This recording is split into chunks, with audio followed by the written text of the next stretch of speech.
Discover the warmth of South Africa's capital city, a destination like no other. Meet our Big Five family. Immerse yourself in our cultural diversity. Feel our township. Discover our global city. Experience our boundless ingenuity. Unearth new opportunities. Experience world-class infrastructure. Discover our spirit of potential. Tshwane is one of the most sophisticated and competitive industrial and service economies in Africa. The spirit of innovation runs deep in our veins as we produce 60% of South Africa's research output. We lead the way in automotive manufacturing, aerospace and defense, research and innovation, business process outsourcing, mining beneficiation, and agro-processing.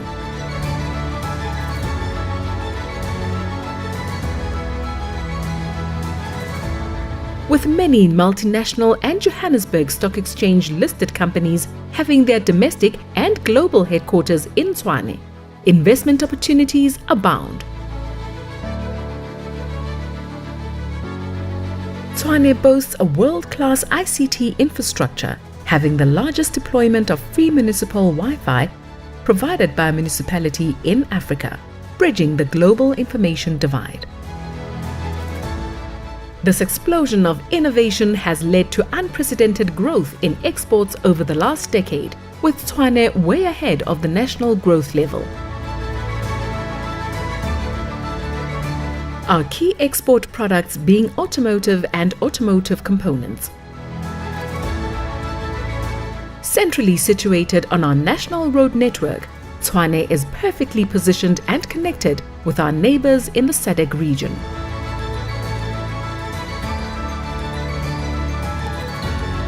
We are also home to over 130 embassies, making it easier for businesses from any country to feel right at home.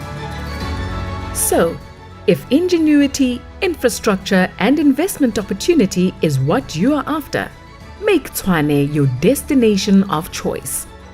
Discover Tshwane.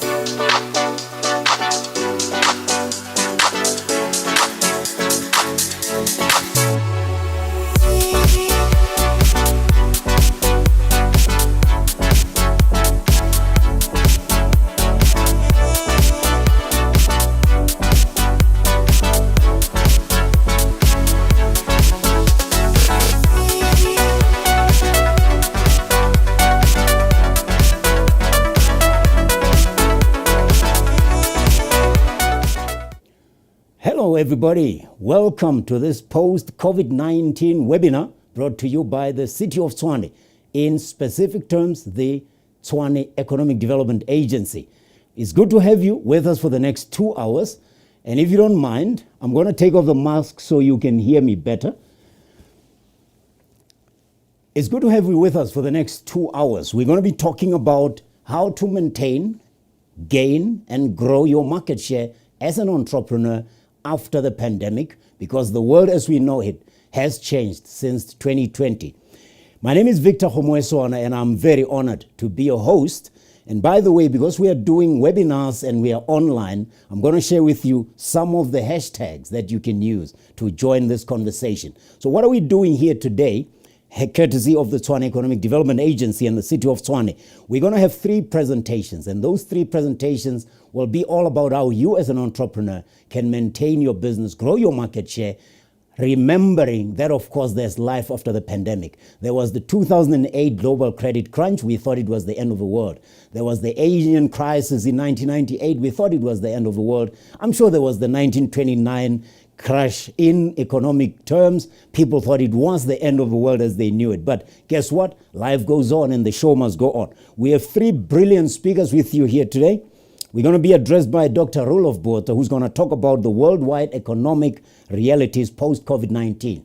That will be all about what you can expect, how the world has changed because of the pandemic since March, February 2020 as we know it. Then he's going to be followed by a Q&A session, but we will also have a brand strategist and a very, very renowned speaker, Mr. Andy Rice, who's going to talk about marketing in an online world.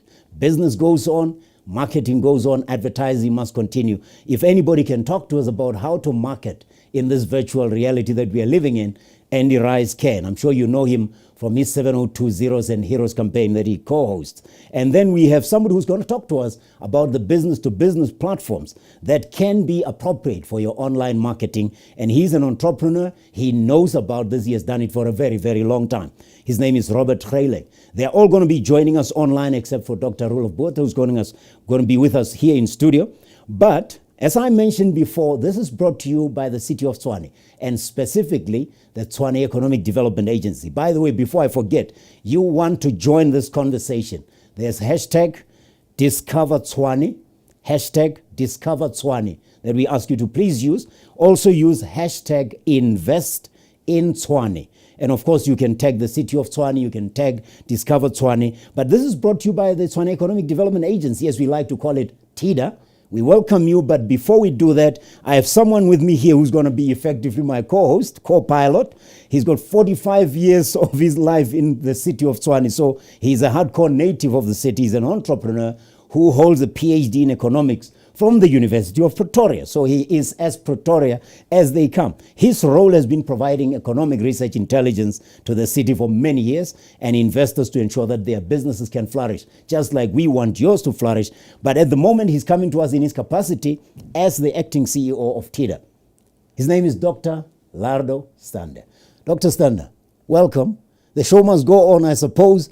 Tell us a bit about why Teda has deemed it necessary to bring this event to us today. Good morning, Victor, and thank you for having us. Right.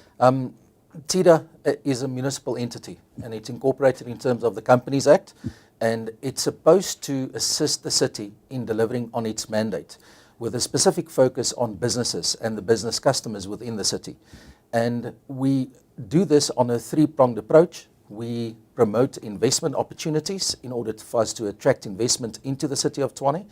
We do export marketing for companies that's based in the City of Tshwane. And then we do destination marketing, essentially promoting Tshwane as the preferred destination for business and leisure tourism.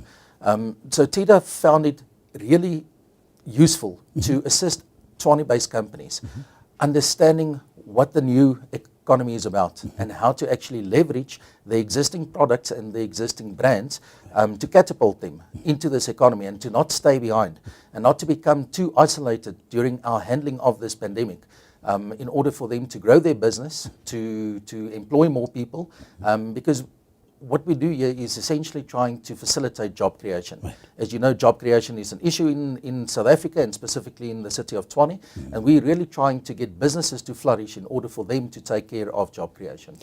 You are an entrepreneur yourself. Just on a personal level, a change like this that nobody has ever seen, like the pandemic. In your life, you would have seen many changes. How do you say the entrepreneurs out there can keep the faith and sustain their momentum so that they can continue to operate after the pandemic? Because it's not permanent, is it? Victor, yes, it's a really strange and different type of disruption. And because everyone keeps on saying this is a new normal, and we are in not business as usual, but business unusual, entrepreneurs might feel as if they have no place within this new economy. So one of the key aspects for us is to actually nationalize information. Right. Information is not freely available to everyone, right, equally in the same portions. And we are hoping through webinars such as this and through engaging experts in the field, we'll bring entrepreneurs and businesses closer to the flow of information so that they can understand and see that people are still buying, people are still looking for good quality products at good prices. And in order for us to facilitate them and best assist them, we thought if we show them what a new way of e-commerce and e-economy could look like, that would assist them in the best possible way. Which is why we have the speakers that we have today. Like I mentioned, we have brand strategist, writer and speaker who's very, very well known. Andy Rice, who's going to speak to us. We have an entrepreneur. We have somebody who's going to talk about B2B, business-to-business platforms for online marketing. But to open this, we have one person who is going to be, in my opinion, the most suited. Dr. Stana just told us about how the world has changed. Regular commentator on macroeconomic issues, several of them. He has co-authored over 100 articles, or books or research papers. He has got over 40 years of experience. And he has lectured extensively almost everywhere. He has been economic advisor to PricewaterhouseCoopers for the past 18 years. He's the 2005 recipient of the Sake 24 Absa Economist of the Year Award and many other awards for the accuracy, listen to this, the accuracy of his key economic indicators. You have many economists out there who talk about what they think is going to happen. You have them talk about their projections, but most of them get it wrong. And when they do, they never come out and say, oh, sorry, we got it wrong. This one received an award because of the accuracy of his predictions. So we have no joke here amongst those people. He's going to talk to us about the worldwide economic realities post-COVID-19. And his name is none other than Dr. Roelof Botha.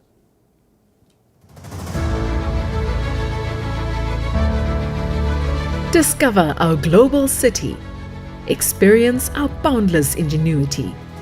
Unearth new opportunities. Experience world-class infrastructure. Discover our spirit of potential. Tshwane is one of the most sophisticated and competitive industrial and service economies in Africa. The spirit of innovation runs deep in our veins as we produce 60% of South Africa's research output. We lead the way in automotive manufacturing, aerospace and defense, research and innovation, business process outsourcing, mining beneficiation, and agro-processing.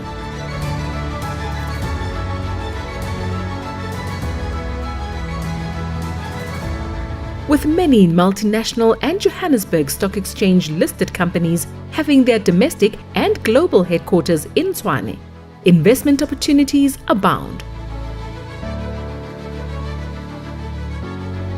Tshwane boasts a world-class ICT infrastructure, having the largest deployment of free municipal Wi-Fi provided by a municipality in Africa, bridging the global information divide. This explosion of innovation has led to unprecedented growth in exports over the last decade, with Tshwane way ahead of the national growth level. Our key export products being automotive and automotive components. Centrally situated on our national road network, Tshwane is perfectly positioned and connected with our neighbors in the SADC region.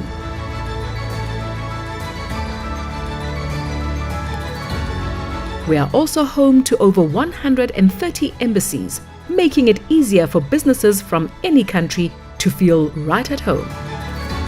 So, if ingenuity, infrastructure and investment opportunity is what you are after, make Tshwane your destination of choice. Discover Tshwane.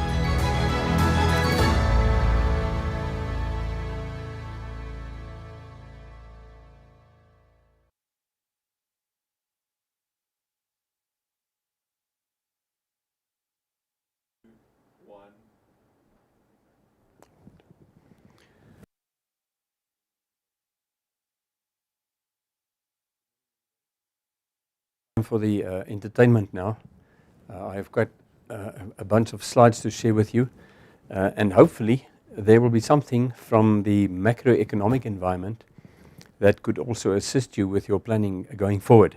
Now, one of the important points that we must realize is that although it is absolutely impossible to prepare for a pandemic by definition, because this kind of stuff only comes around maybe once in a century, what is possible is to prepare for the end of a pandemic. And that's one of my main jobs here today, purposes, is to try to convince you that the post-pandemic growth era is dawning. It's taking a little bit longer than in California, where my son is fortunate enough to be right now, because they've got a 75% vaccination rate and they are back to more or less a pre-COVID scenario. As far as South Africa is concerned, if we have a quick look at the clicker, which apparently is working right now. The realities of the pandemic, don't be too concerned about that slide. Apparently that comes from Zimbabwe. That's the Zimbabwean economy in the background, and that's what happens to a country if you nationalize property. Maybe just a hint for anybody from the Parliamentary Standing Committee that has to decide about these things. It has been rumored, of course, that Mr. Mugabe and Mr. Chavez from Venezuela, the late Mr. Chavez, have both been nominated posthumously for the Nobel Prize for chemistry, of course, because they changed those countries' currencies into another substance, which I can't mention on air. So this slide, which is the shift in the Uber revenue sources, to me captures the essence of what COVID did, because Uber rides revenue declined by 75%, but Uber Eats revenue doubled. It more than doubled. The point I want to make here is, and it's quite important, is that the rides will recover, as they are in many parts of the world that have reached herd immunity or are very close to that. But Uber Eats is not going to disappear, because once you've gotten used to this bit of luxury, why would you let it go? And the point I'm trying to make is that because we have been thrust into a fast forward mode for the fourth industrial revolution and the digital era, of course there are new business opportunities in other supply chains that have developed a hell of a lot faster, and that's where the real opportunity lies. But one has to obviously be pretty au fait with what's happening in the digital environment.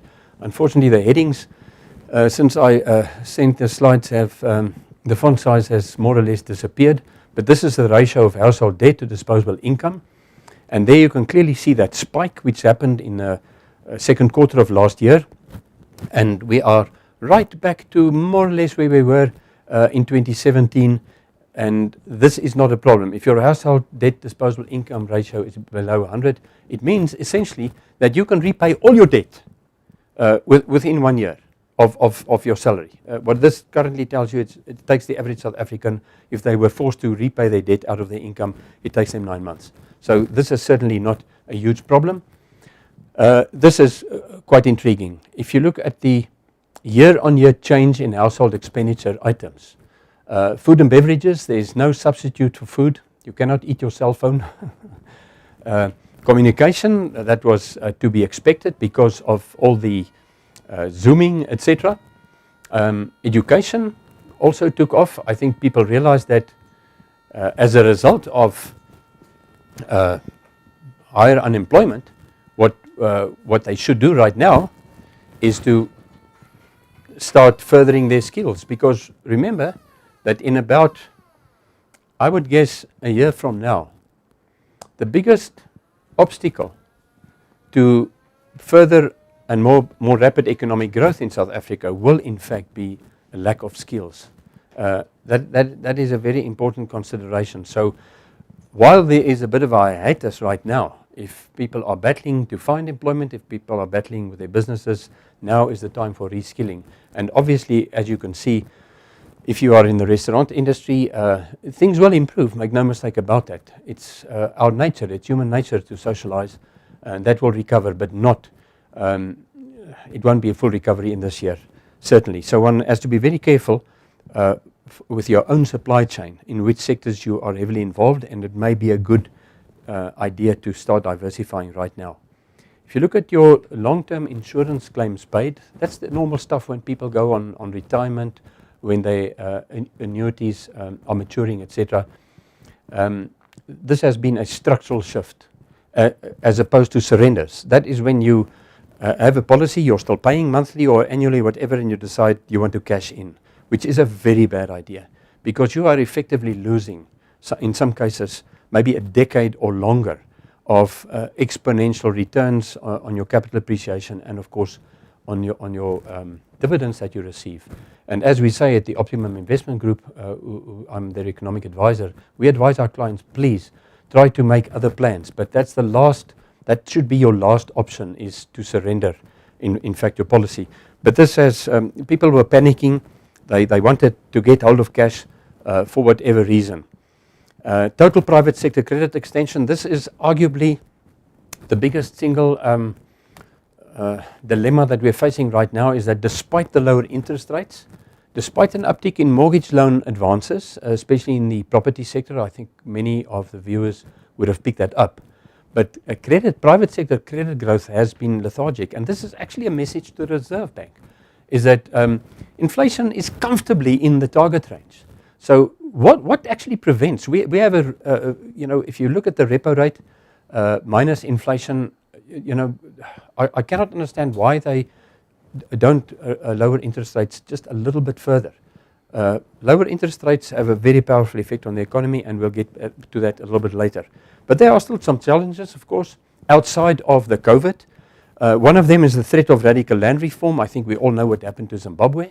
I've told you my little remark about Mr. Chavez and the late Mr. Mugabe. That was really a pretty bad idea, and as a direct result of that, as a direct result of the nationalization of land in Zimbabwe, we have between 3 and 4 million visitors from that country on a more or less permanent basis. So this is really a very bad idea. Myself and a colleague of mine at UJ, the old Rau, Prof. Ilse Botha, she was my best student 30 years ago at UJ. She was, I think, van Rensburg then. But as I say in Afrikaans, sy het reg getrou. She married a Botha. I cannot find any fault with that.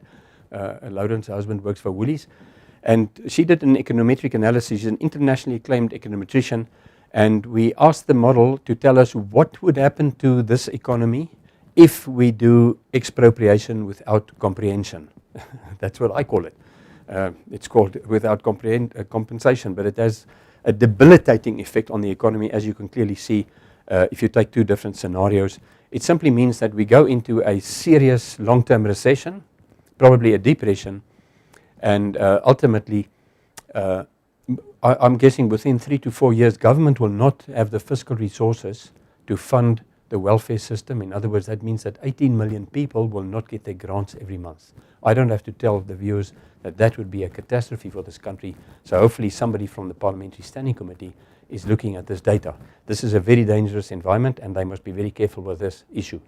Another problem that we have, of course, the fiscal situation. There we can see the impact of COVID on government revenues. If you feel sorry for yourself, by the way, my main source of revenue until COVID was public speaking.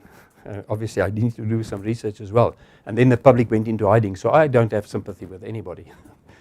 But there you can see what happened to government's revenue. Fortunately, they got this huge windfall because, as I predicted a little bit more than a year ago, this COVID-induced recession will only last 1 quarter. And that's exactly what happened. So government was thrilled that between October last year's mini budget and this year's February main budget, they got 100 billion rand. 100 billion rand, that's with a B. That's almost our annual agricultural production in South Africa. They got that as a tax windfall. They didn't expect this. And as you can clearly see, under the new regime of Tito Mboweni, there is the idea that they can bring down expenditure with a bit of luck. So that gap is closing, and we can look forward to some fiscal consolidation. But right now we must take it easy, and we must certainly have a look at public sector salaries. This is unbelievable. The private sector, by and large, adds all the value to this economy. Obviously, the public sector assists with all the regulations, licenses, permits, approvals for billing sites, etc. So the public sector plays a very valuable role, obviously also in public education, in public health, as we understand now, and there is some value added there. But by and large, the private sector's contribution to this economy is vastly, vastly larger than the public sector, and it is really almost unbelievable that this gap has developed. And that is, quite frankly, a message to the public sector agencies, also the trade unions, is that really we've all in the private sector had to make our belts a little bit tighter. It's time that you guys and girls join us, please. Because if this continues, then we've got serious problems in paying the welfare grants. The gross operating surplus of the economy as a total, that is in a long-term decline, but it's still quite nifty. It's above average on a global scale, and certainly amongst the best in emerging markets, and in the agricultural sector, which is more volatile. It has, after a fantastic agricultural season, gone to a new high. There you can see for all the sectors, agriculture, transport, total economy, mining, finance and business services. I'm guessing that most of our viewers will find themselves in that sector, finance and business services, because that includes retail, wholesale, etc. That is an enormously large sector of the economy. But as you can see, if you were to juxtapose the average inflation over this period, it's only, we only just make it in real terms. So certainly we must look, government must look at incentives to make it more worthwhile for us to become profitable. All of these slides, of course, remind me of a definition of a statistician. That is somebody that will tell you if your feet are in the oven and your head is in the freezer, on average you are quite comfortable. But please don't try that. So what you can do now, if you get slightly bored, is to count some of these V's. At one stage I had a collection of 27 of them. I don't have the time to go through all of them, but there you can see the V-shaped recovery in terms of the expected growth in the United States, the biggest economy in the world, and in the Euro area. That is very good news for everybody in the world. And in the fourth quarter of last year, South Africa's GDP at constant 2020 prices was exactly the same as a year ago. And this obviously proves the fact that we have gone through a V-shaped recovery. Now, just remember, because some sectors like agriculture, like mining, have actually performed better over the last year, whilst others, especially tourism-related, hospitality-related, have done very poorly. That balances us out a little bit, which reminds me again of my definition of a statistician, of course. But on balance, the economy and all the key sectors have more or less fully recovered. It's just a little bit more difficult to do business. This is a tricky slide because that red line has unfortunately shifted to above the 50 level. I want you to just imagine that the red line is where it should be. If you look at the vertical axis, it should be at 50. So what I'm trying to say here is that for 1, 2, 3, 4, 5, 6, 7, for the last 8 months, the IHS Market Composite Purchasing Managers Index PMI, this covers 90% of our economy, has been above the neutral 50 level, which is good news, by the way. As far as the ABSA BER PMI is concerned, same thing. It was just in your mind, just lower that. Something technically went wrong between mailing this to the studio. That must lower to 50. And if you look at that, then this very important benchmark indicator of business confidence is also above 50, and it's moving in the right direction. It recently hit a 7-year high. If we look at our leading business cycle indicator, it is blowing the lights out. It's shooting the lights out. It reached an all-time high, and you may find this slide quite interesting, because what I've done here is I've superimposed on this the per capita income trend. That's the red dotted line. And if we go back to our just before our first elections, there was this initial euphoria. I mean, how many countries in the world can boast that they had somebody of Nelson Mandela's stature as their president? I mean, I get goosebumps every time I think about that. What a wonderful man. And there was the euphoria. Then obviously with the changeover and the government of national unity falling apart, and a lot of people in the public sector of the coming from the new government, not exactly knowing exactly how everything fits together. There was a little bit of a decline in investor confidence. That quickly picked up again. Fortunately, the Argentina default, we got caught in the crossfire. Then we had 4 years of 5% growth. That's when I won the Economist of the Year award for the first time. It was like taking candy from a baby, because my peers tend to be very conservative, and they in that first year when we hit 5%, the consensus was 3.4%, and that was a brilliant growth era. And then of course the global financial crisis hit us. We recovered fairly soon after that, because we had a governor of the Reserve Bank, Jill Marcus, my colleague at Gibbs, And she realized that you mustn't take the real interest rate. That's now prime, the prime rate minus the CPI above 3%. Otherwise, you're going to have problems. And we had fairly stellar growth. But then, unfortunately, a couple of things happened. Firstly, she retired, and we went into a much higher interest rate environment, thanks to the new Monetary Policy Committee, who were all appointed by Mr. Zuma, by the way. And of course, we had a realization among South Africans who could read and who could count that there was something wrong at the state-owned enterprises. There was something wrong with the efficiency and the competence in the public sector in general. And of course, we had Nenegate. We had a very competent finance minister fired.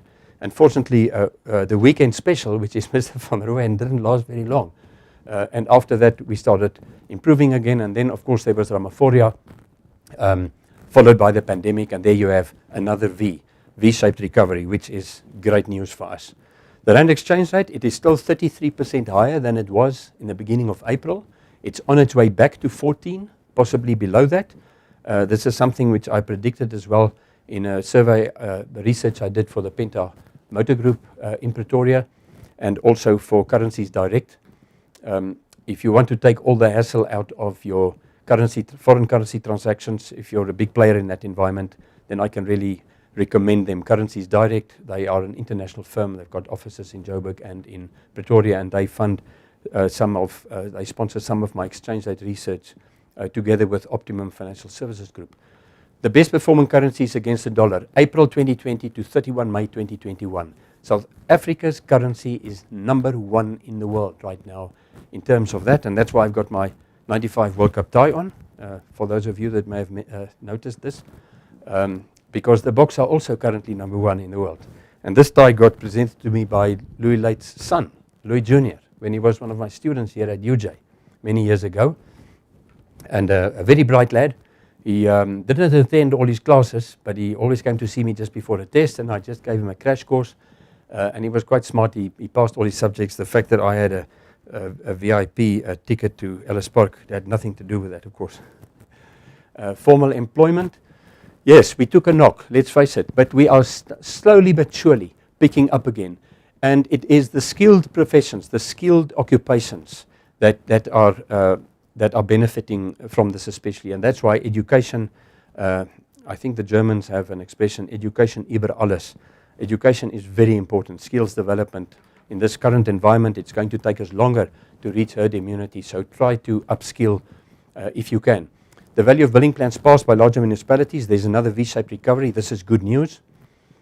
Also the JSE All Share Index.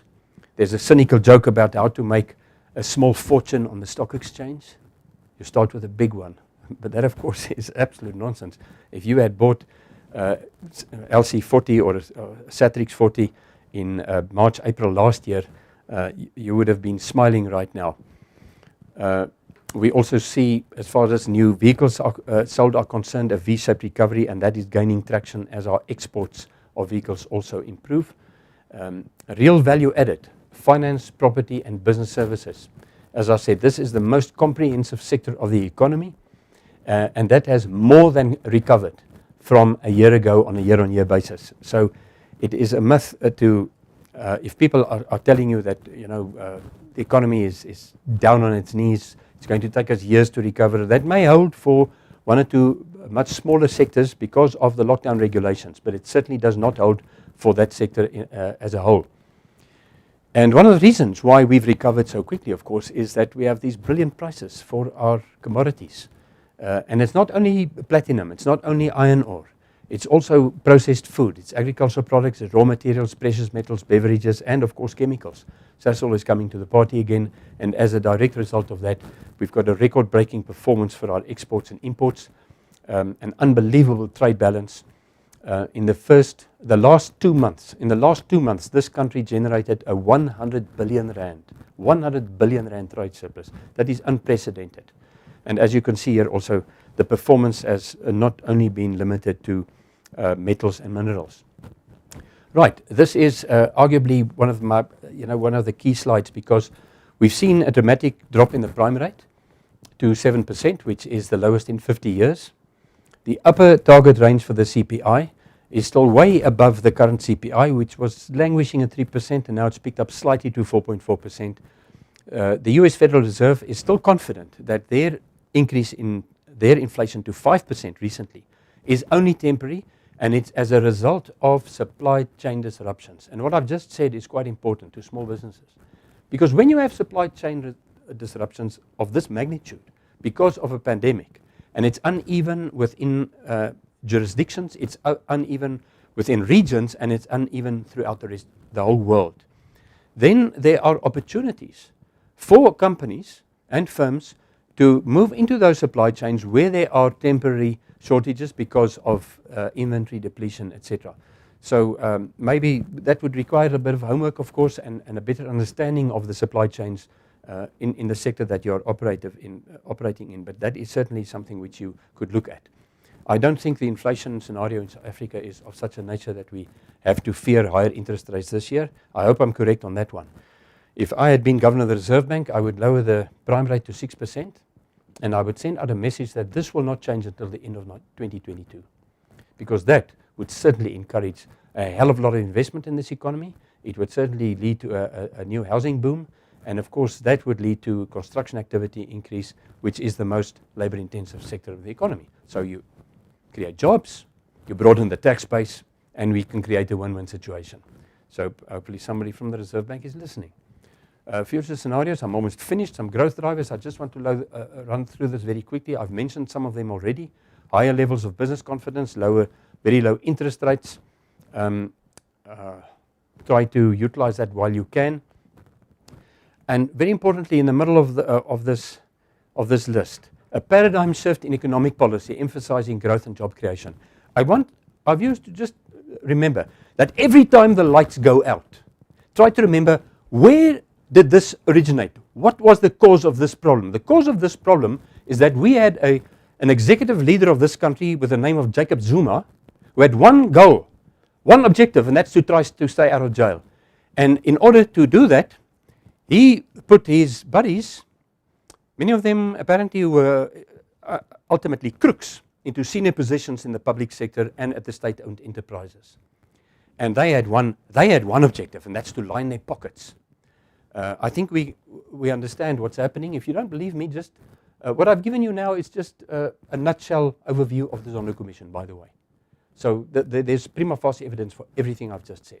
Now we have a president who's smart enough to realize the only way to create jobs in this country on a meaningful scale is if you allow the private sector as much leeway as possible, and if you involve them in the process, and that's exactly what's happening.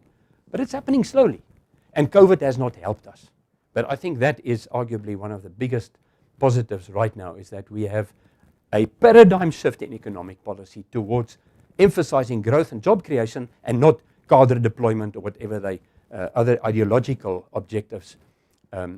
Hopefully the Competition Commission will get this message as a result of declining the Burger King takeover, which would have led to 5,000 jobs. But they said, no thanks.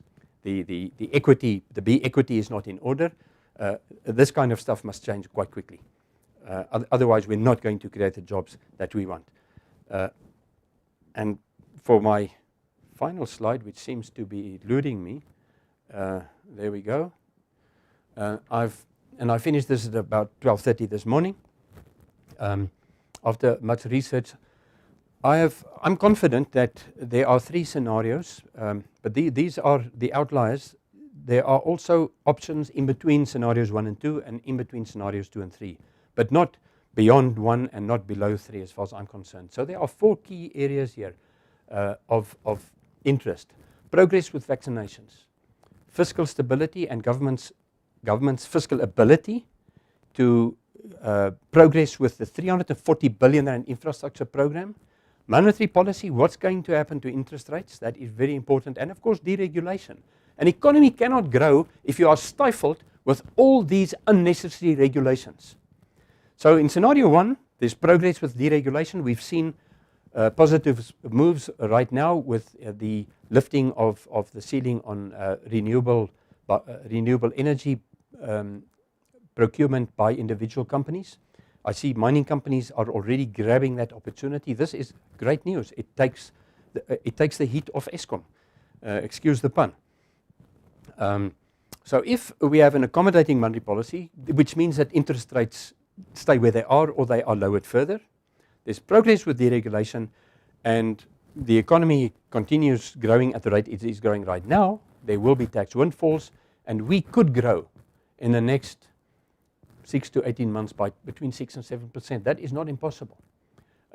If China can grow at 9% this year, and India at 12%, I see no reason why we cannot grow at 6 to 7% if you have the right policies in place, quite frankly. Scenario 2 gives you 5 to 6% growth, and that's quite near to the consensus of the FinMedia team of economists, the panel of economists, on which I also participate as Optimum's advisor. If you have moderate progress with vaccinations, modest budget constraints, if the repo rate does not rise this year, maybe perhaps in the fourth quarter, if inflation does tick up to close to 6%, and there is some progress with deregulation, we could easily hit 5% growth in 2021 and possibly also 2022. If, however, the trade unions and the public sector at large find it necessary to convince government that they must not go the deregulation route, and the Reserve Bank loses the plot totally and increases the repo rate substantially, then we will have budget constraints. If the progress with vaccinations on top of that is slow, then this year we could still grow it between 3 and 4%. But then in 2022, our growth, and this is quite important, then our growth scenario starts looking very, very poor because we are growing from a low base right now. So my message to government is that you must look at that top scenario line and start concentrating on policies in that area and involve the private sector. Find out from the private sector which obstacles are standing in your way to improve your business, to employ more people. And then we can, the sky's the limit in terms of what this country can do. Thank you very much.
Dr. Botha, thank you very much for that very interesting presentation.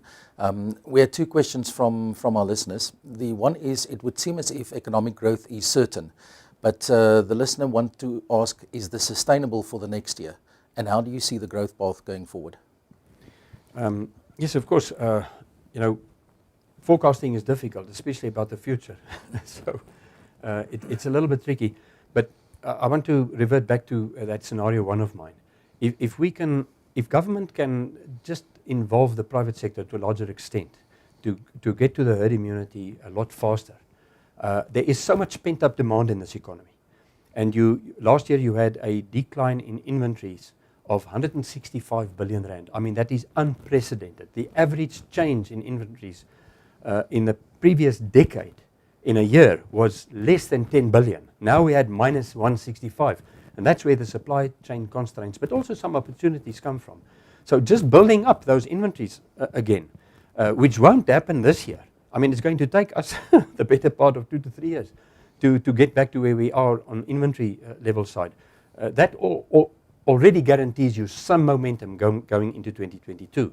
And of course, I like to believe that once the pandemic has passed, or once the regulations are loosened again, that government will start making much more progress with its infrastructure program, and that's 340 billion rand, and that's just the value that you have multiplier effects in the economy going from there. So I would be very surprised if 2022 is not a better year than 2021. And 5% growth this year, I think, is more or less a definite. That's good to hear. Speaking on infrastructure, another question from the audience was, what, in your opinion, is the most important lever for economic growth in this country? Well, over the medium term, certainly the infrastructure program, without a shadow of doubt. And I must just give the viewers this other good news. Our new president is smart enough to realize that there are not enough skills in the public sector to actually manage this program in the short to the medium term. So what they've done is they've appointed a technical advisory panel. They advertised for that. These are private sector experts. They got 1,200 applications. So they've got a pool of people now that can assist them with all the aspects, from the design to the implementation to the monitoring and evaluation of these programs. And most importantly, the corporate governance aspects. South Africans are tired of looting by people in the public sector and politicians. And I think government has got that message. But in the short term, the lower interest rates have, a low interest rate has to be a main lever. You can just think about anybody with a mortgage bond. My one son, David, he pays now, since the decline in the interest rates, he's got 3,000 Rand a month more in his pocket because of his lower mortgage bond payments. Now that 3,000 Rand is going into the economy, I can guarantee you. I know him, he likes to spend money, especially in the winter when, when he's in the bushveld, and so on, making biltong. And this holds for literally hundreds of thousands of Africans who have mortgage loans. Obviously, some people are more conservative. But if the Reserve Bank can just keep interest rates, at least, I would like to see interest rates lower. But if they can keep it at 7% for at least the next 2 years, even if inflation ticks up a little bit, it'll go down again as the supply comes to the party. That could act as a major catalyst for high growth. Well, it's certainly some food for thought, not only for... Discover our global city. Experience our boundless ingenuity. Unearth new opportunities. Experience world-class infrastructure. Discover our spirit of potential. Tshwane is one of the most sophisticated and competitive industrial and service economies in Africa. The spirit of innovation runs deep in our veins as we produce 60% of South Africa's research output. We lead the way in automotive manufacturing, aerospace and defense, research and innovation, business process outsourcing, mining beneficiation, and agro-processing.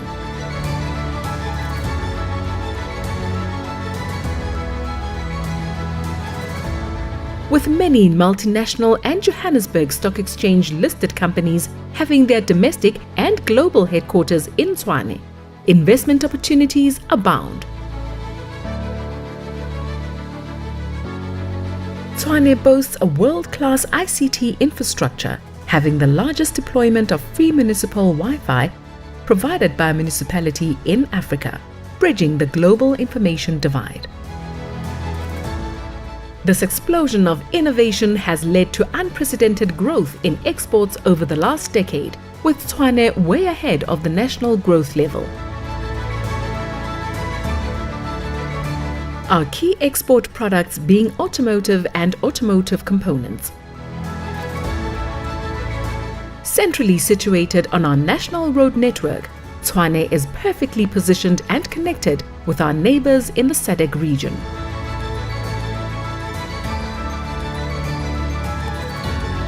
We are also home to over 130 embassies, making it easier for businesses from any country to feel right at home.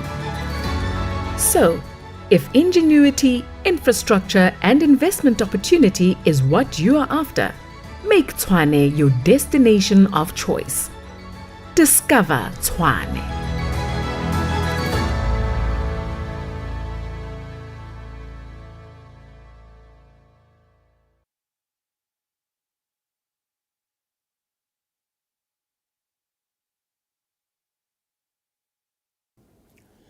You're still with the post-COVID-19 webinar brought to you by the Tshwane Economic Development Agency. We appreciate your communication on social media. Remember the hashtag Discover Tshwane, hashtag Invest in Tshwane, and you tag the Tshwane Economic Development Agency and the City of Tshwane. We are just getting started. We enjoyed that presentation from Dr. Rolof Botha, 75% drop in Uber rides. We get in there, hotels and credit extension, the V-shaped economic recovery. It's reassuring to know that in spite of the problems, if I can say, Dr. Stander, there's light at the end of the tunnel. It is absolutely great, and it must be great news for Tshwane-based entrepreneurs and South African entrepreneurs in general. Excellent. We're moving on now. We're going to talk about marketing in an online world. Marketing in an online world. Now, who better to talk to us about this than brand strategist, writer, and speaker, who's best known to several people, including myself, for his engrossing, insightful, and funny feature on Talk Radio 702. It's called Zeros and Heroes, and he's been there forever. That he has been co-hosting. He's just a wonderful person. He's the recipient of the Lifetime Achievement Award from his peers in the industry. He's co-founder of Yellowwood Brand Architects, which he did in 1997, among his many, many other accomplishments. And he holds an MA degree from Cambridge University. I don't even remember. I don't even try to think how long ago he obtained that. But we just love his witticisms. We love his understanding of advertising. We love his understanding of marketing. He's a brilliant speaker, brilliant analyst, brilliant strategist. But let's welcome him now as he talks to us about marketing in an online world. It gives me pleasure and honor to welcome Andy Rice, joining us from Cape Town. Thank you, Victor. A wet and windy Cape Town, I'm afraid to say, so I'm very envious of the high-felt winter weather, which at least is dry and sunny, albeit a bit cold. I thank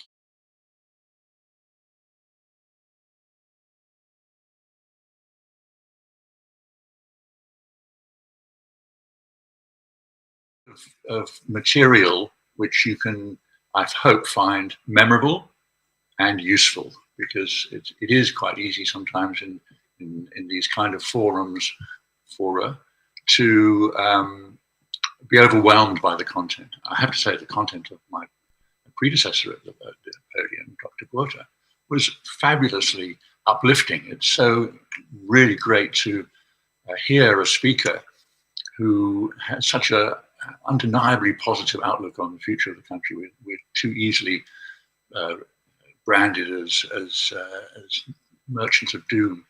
But no, what an encouraging speech that was, presentation that was.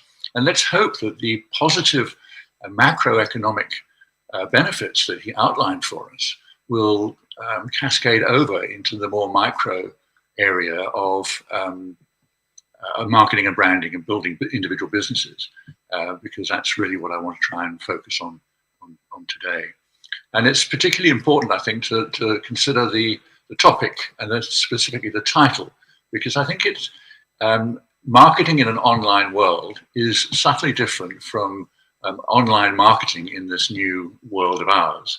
So in the sense that it's a question of where do you put online in the hierarchy of disciplines, in the hierarchy of channels that brands can use. And I think we've gone a little bit overboard in our treatment of the online opportunity well, really since it opened up for us. And I think we've become very fixated on the channel marketing opportunities of online. Now, I'm not in any way trying to dismiss its importance. It's a huge and major player now in the marketing and branding world, but it's not everything. And when we come out the other side of the current pandemic, it will carry on. As Dr. Botha said, it's here, it's changed the world, and so it has. It's changed the world of marketing. But I want you to go away feeling that you've been reminded that it's important to think marketing first and online marketing second, rather than the other way around. And on that basis, as I say, I hope to give you some useful, memorable, bite-sized chunks of knowledge and experience that you can put to good effect in your own business. So the reason we need to understand this distinction is because we want to have the courage, we want to find the courage to do that. we're talking about risk and reward. And unfortunately, in the marketing world, there is no reward without risk. And the only real risk is to take no risks at all. We have to have an appetite for risk, and we have to have an appetite for that diving board.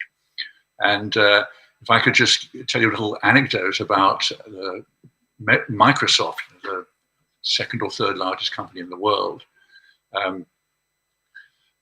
I used to work for Ogilvy in Mather, but it was called Ogilvy in those days. And we used to share, as an international network, the different agencies in different countries used to share their experience and their learnings with their partners in the Ogilvy group. And it was very useful sort of stuff. And there was a time, some years ago now, some considerable number of years ago now, Victor, when I worked for Ogilvy in Johannesburg, and Ogilvy in, I think it was San Francisco, proudly announced that they had won the Microsoft account. And we asked them to share with us what they thought was the clincher. And they wrote back and said, well, actually, it was a video that we put together as an opportunity to demonstrate how to do a induction video for new staff in this online and technical world. And what they did was, you know what those induction programs are like. You know, you're on day one, you're taken and you're put in a soulless little office with a projector, and you're shown a presentation on how many offices around the world the company's in, with flags pinned into the atlas, into the maps. You get an address from the chairman, you get last year's sales performance, and I won't even bore you with it. And so it goes on. And what Ogilvy San Francisco did was say, we don't believe that's the way to introduce people to the business. We don't believe that's the way for them to understand the culture of the business. What we believe is that you need to show the people and the culture at work. And they chose more or less at random half a dozen or so employees of Microsoft and gave them each what in those days was a digital camera. They weren't chosen on the basis of photographic skills or anything else. They were almost completely random choice of personnel. They were given this camera each, and their brief was 3 words: film your day. And on that basis, they were given a week or so just to put stuff together, and away they went, filming here and filming there. And it was eventually edited by Ogilvy into this short, almost like a rock music video, fast cuts and out of focus shots and all sorts of things, but it really demonstrated the energy and the excitement and the innovation of working for a company like Microsoft. But there was one particular scene that caught my eye, and that was one of the guys with the camera, or one of the women with the camera, I'm not sure which, in her lunch hour went down to the local swimming baths, public swimming baths. And you see her get in there with her mates, and they're just enjoying themselves over lunch. And the camera pans across and then forward and picks up a sign at the foot of the diving board. It's one of those huge, great high diving boards. And the sign says, if you climb to the top, you have to jump off. And that, to me, I thought it may have been serendipity that they picked that up, but it seemed to me to be at the heart of what the culture of Microsoft was about. They understand the importance of risk. They understand the importance of not just peering over the edge of the diving board, but of getting up and having the courage to jump. That's the only way you'll make a difference. And that's what I want to try and give you today, is ammunition with which you will be able to recognize the value of risk and reward, and be able to jump off into the swimming pool of glory and financial triumph. And to do so, I'm going to start with some statistics. Motivated by Dr. Buerte's presentation, I put together some statistics which I thought would be of some value to you. They're not quite as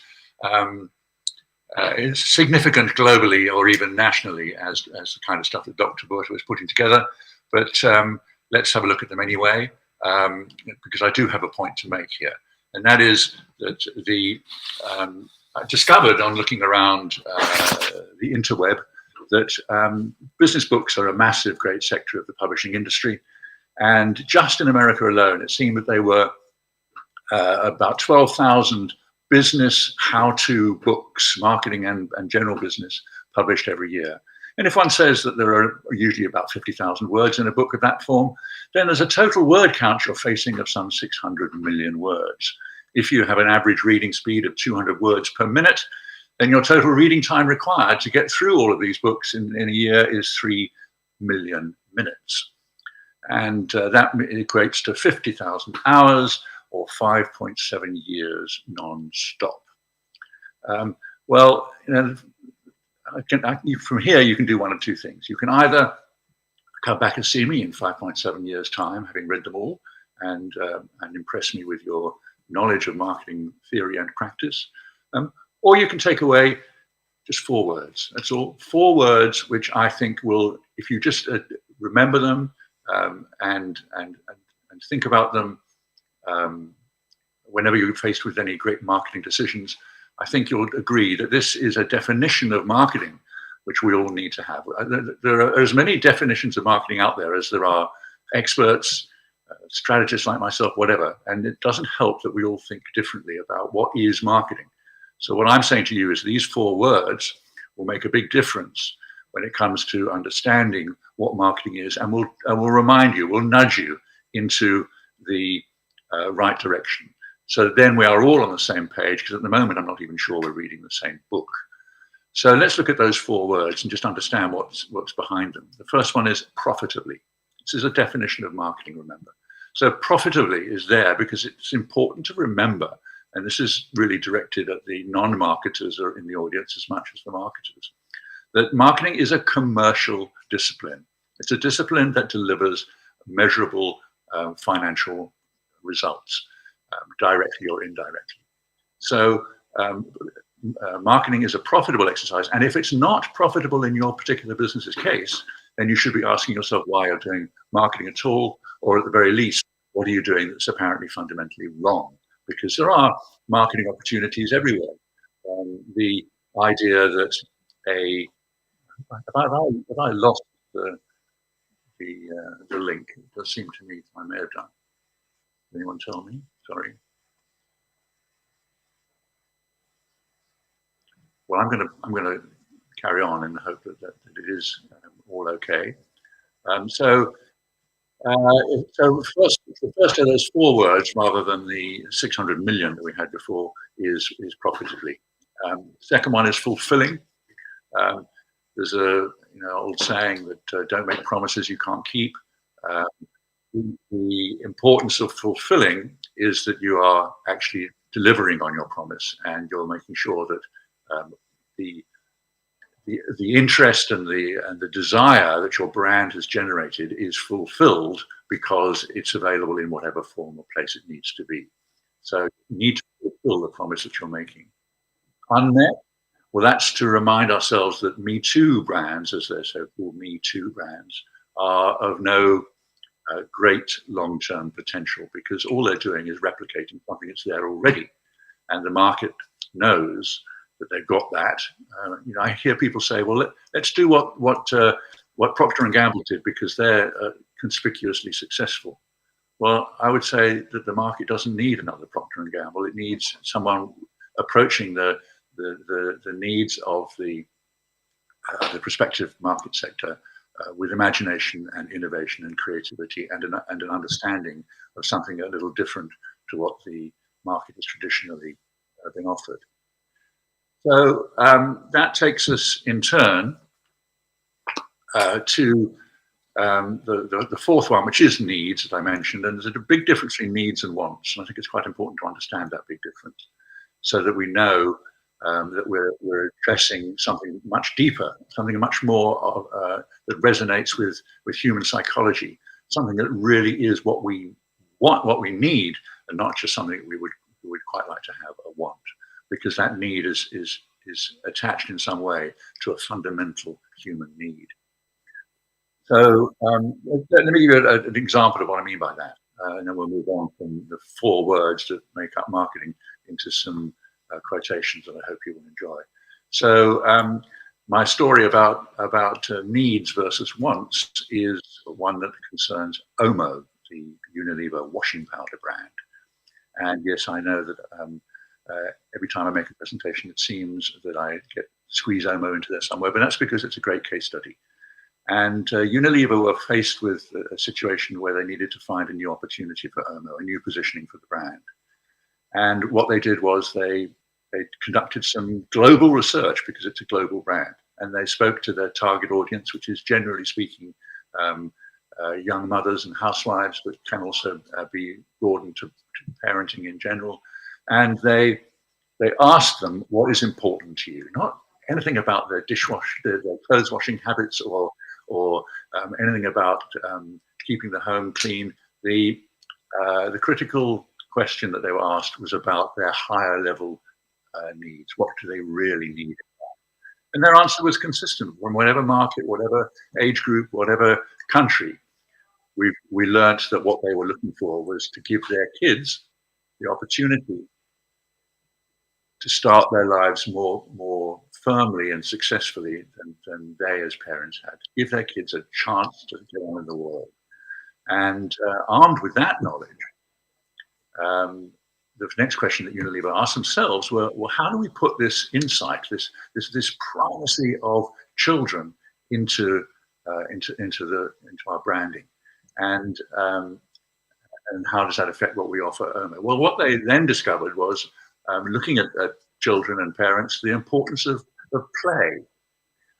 If kids don't play, they don't develop emotionally and socially, and it's very important that they be given the opportunity to just get outside there and play. But of course, that can make clothes dirty. If you ride your bicycle through a hedge, or you play leapfrog across the pond, or you put frogs in your pocket, chances are you're going to emerge with clothing a little dirtier than you went in. But it's good. It's good because you've been able to broaden your experiences and your social interactions with your mates, and all of those kind of things that are the positive benefits of play. So if your clothes get a little dirty along the way, so be it. That's not the end of the world. It's a beneficial outcome, and hence from that, Unilever finally, when talking about the brand, developed a payoff line, which has gone on to be adopted almost everywhere where Unilever has their washing powder brands, and that is that in the case of Omo, dirt is good. A very clever, counterintuitive proposition, rattles the market, but makes it absolutely clear as to as the understanding of children's needs that the parents can have a fulfilling. So there's a great example of the importance of needs. So there's just those 4 words. If you take nothing else out of this presentation, if you take nothing else away from the day, I'll be happy, selfishly, if you take away profitably fulfilling unmet needs. Just 4 words to remember, not 600 million or whatever it was. And in continuing in this spirit of brevity, I would like to give you the wisdom of others. 5 or 6 quotations that I've stolen shamelessly from other sources. Sometimes I know the source, sometimes I don't, but either way, I always kind of claim it to be mine, and my brilliance is shining through.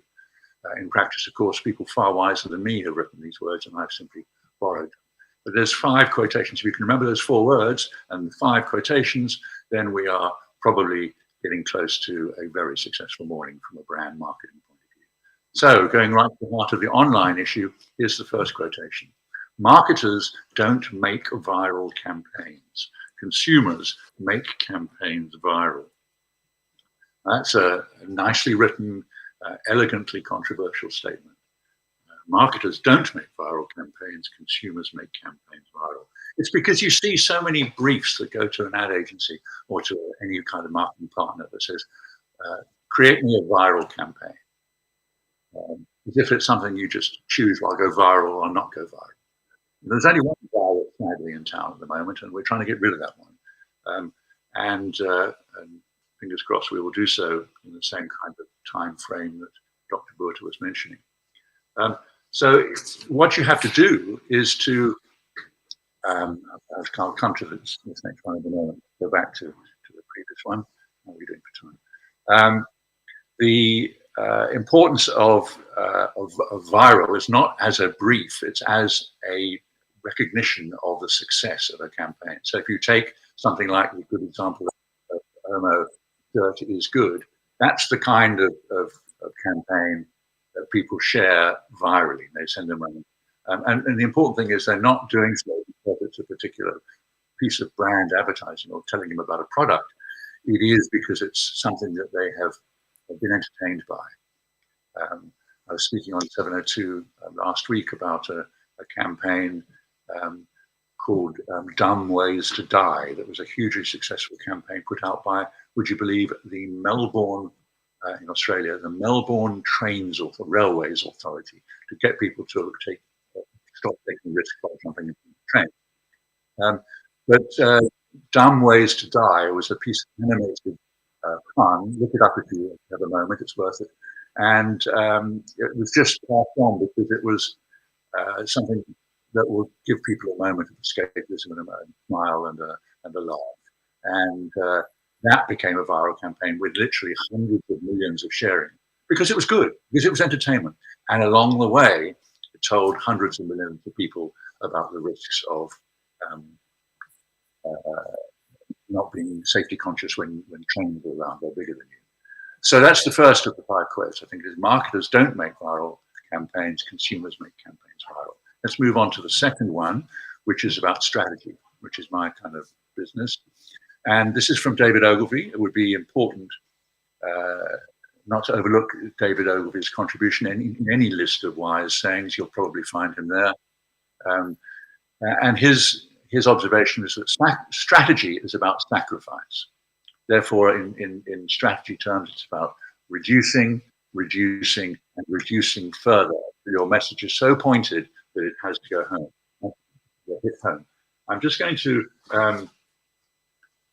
review a list of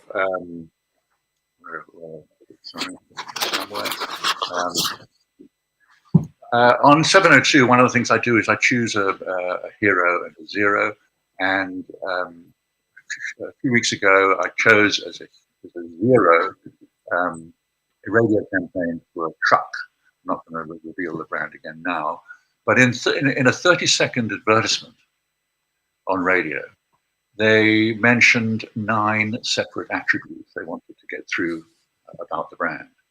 Innovation, progress, value, low running costs, efficiency, reliability, safety, caring for cargo, caring for people. 9 different attributes crammed into a 30-second advertisement. The strategically correct thing would have been to reduce, reduce, reduce.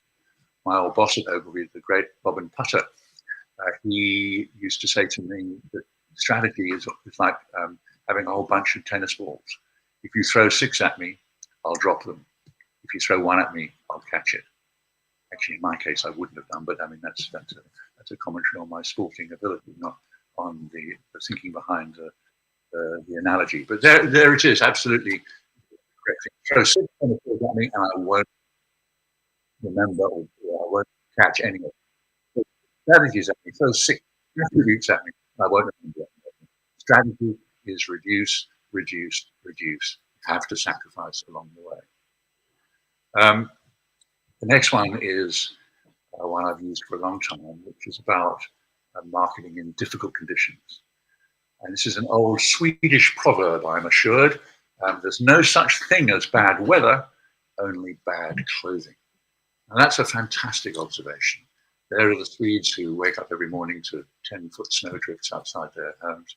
And when they're going to go out and go to work, they need to understand how you cope with this kind of weather. And they make the point that it's nothing to do with the weather, in fact. It's to do with the clothing you choose to address that weather in.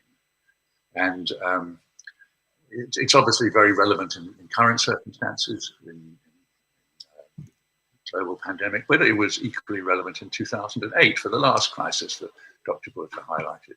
Why was that? Well, in 2008, I was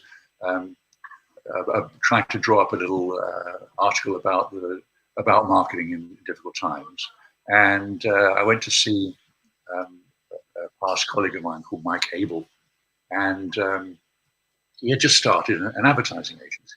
He'd come back from Australia, just like Africa, and he'd started an advertising agency. And this was at the depth. This is probably the same week that Lehman Brothers went under. It was right at the heart of the recession. And I said to Mike naively, I said, this is a crazy time to start a business, surely. And he said, no, it's actually the perfect time to start a business because everybody is panicking. They need solutions. They need new ways of doing things. They need to have advice on how to cope with this. They need better clothing. So it was that Mike started the agency, MNC Partly Able, and it's now comfortably in the top 10 of advertising agencies in South Africa, just about 10 years later. So if you can remember that one, it'll give you courage, it'll give you reassurance in difficult times that you should still be investing in your brand. They're very important, and they are very difficult to resurrect if you've allowed them to lapse from the consumer's mindset. So yeah, that's the third one. Fourth one, quite quickly, is from a famous advertising guru of the past by the name of Howard Gossage, and he made this observation: people don't read advertisements. Talking about press only, obviously. They read what interests them, and sometimes that's an advertisement. Now that's a wake-up call to anyone involved in marketing and branding. What am I saying about my brand to the marketplace, and are they even vaguely interested in the execution? Because if they don't notice the ad, everything else is academic. And anybody who's ever been in a presentation by an advertising agency to a client of a new creative idea, they will know that the creative director is like a dramatist. He or she gives about 10 or 15 minutes of preamble, why we did this, why we did that, the photographic style will be this and that. And it's prolonged almost deliberately to get a sense of excitement going. And eventually they reveal the ad, and if it's a good one and lives up to what the agency says, it gets flighted, it gets run. The trouble is, of course, that as readers of that magazine or as listeners to that radio program or watchers of that online TV stuff, we don't get that 10-minute preamble. We don't get someone standing right looking over our shoulder and saying, this was chosen because of that and that was chosen because of that. We are paging through the publication. We are looking at the advertisement half-heartedly. And if something interests us, we'll stop. We don't say, oh, but I can't read that. That's an advertisement. Oh, no. Where's some editorial? What we do is we are attracted to what interests us. And it's our job as marketers to make our brand of more interest, both in what it offers and in the way it says its message, than others to give ourselves an advantage that way. So Howard Gossage was a wise man. He understands the way our brains are wired. And as he said, people don't read advertisements, they read what interests them. Right, on to the last of the five. That's all you've got to remember at the end of this day is five little quotes and four little words. So here's the fifth quote.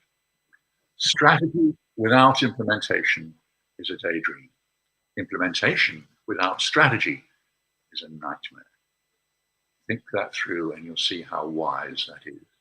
If you dream up the most incredible strategic proposition, but you don't then implement properly, or you don't implement at all, that strategy was nothing but a daydream. If equally you go wanting to get straight to the heart of the business battle and get stuck into a market category with lots of enthusiasm and price offers and buy one, get one free, no matter what implementation it might be, if it's just based on implementation, then it becomes a nightmare because you're all over the shop. Nobody knows what to believe. Nobody knows what you truly stand for. And that is a way to being a brand-free business. So that's all I've got for you today. There's many more super quotes from other people on my website, andyralph.coza. And I thank you very much indeed again for this opportunity. I hope technologically what changed midway through did not change the ability for you to hear and see me. And I will take any questions that there may be. Thank you very much indeed.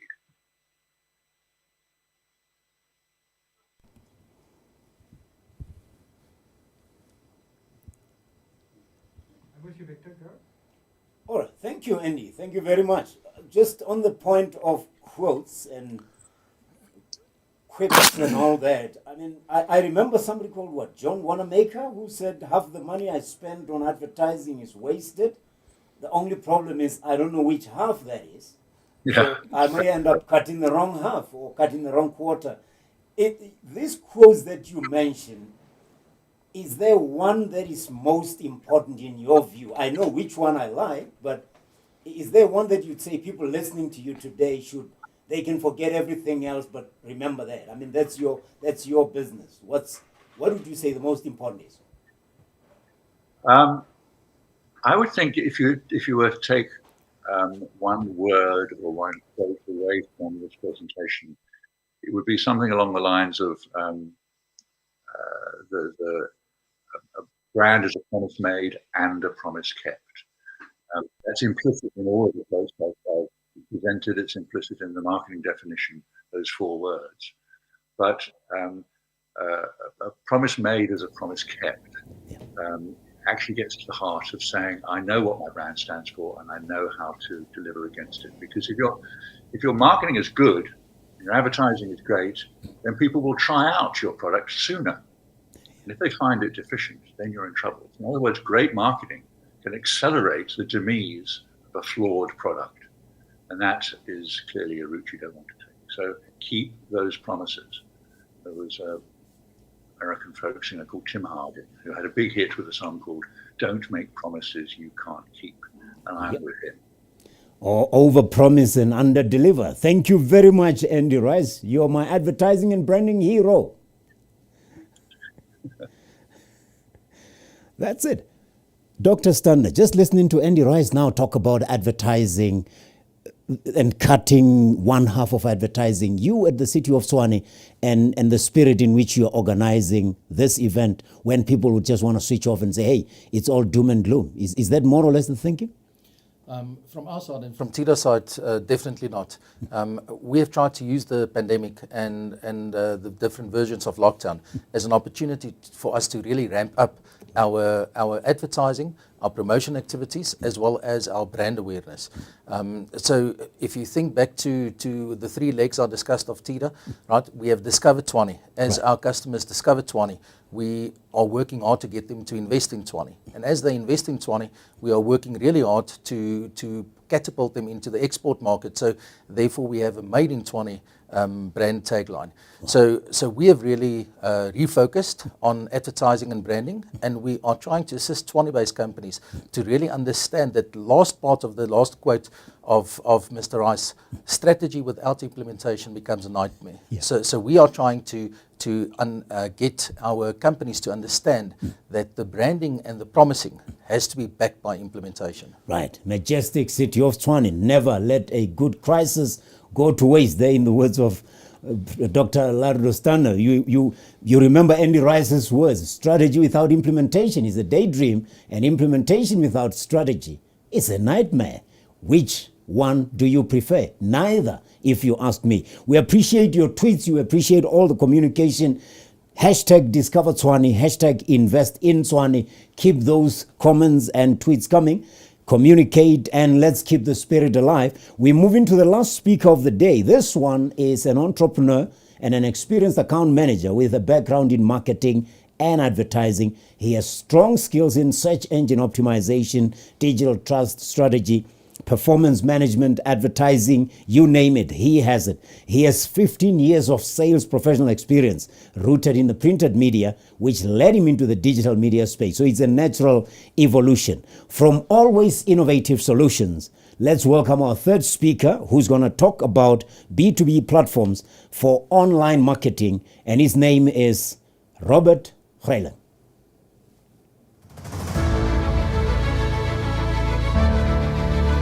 Discover our global city.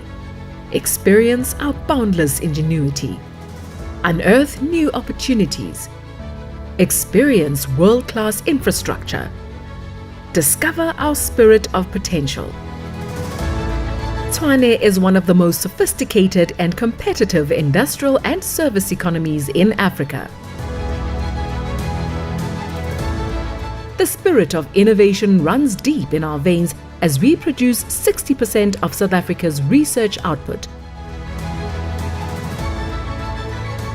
We lead the way in automotive manufacturing, aerospace and defense, research and innovation, business process outsourcing, mining beneficiation, and agro-processing.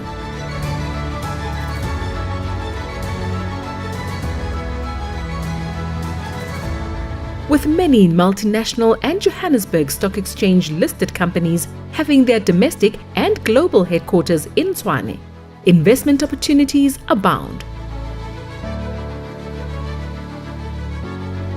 Tshwane boasts a world-class ICT infrastructure, having the largest deployment of free municipal Wi-Fi provided by a municipality in Africa, bridging the global information divide.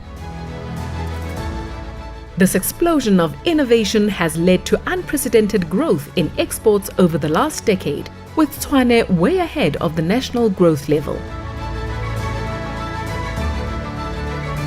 Our key export products being automotive and automotive components. Centrally situated on our national road network, Tshwane is perfectly positioned and connected with our neighbors in the SADC region.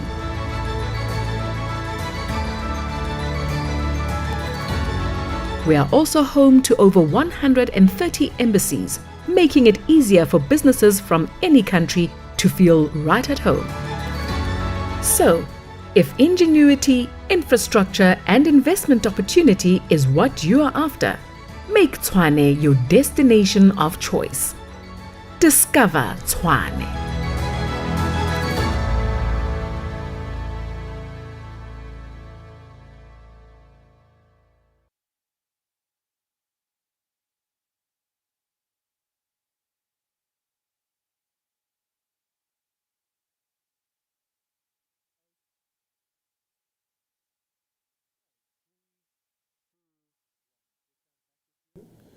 You're still with us on the post-COVID-19 webinar brought to you by the Tshwane Economic Development Agency in the city of Tshwane. We have heard from Dr. Ladro Stander, acting CEO of Teda. We have heard from Dr. Roelof Botha, who talked about the economic environment globally. And we've heard from Andy Rice, brand strategist, who talked to us about the 4 words that you must never forget and shared with us very pithy quotes, 5 of them. We now move on to an entrepreneur who's also an experienced account manager with a background in marketing and advertising.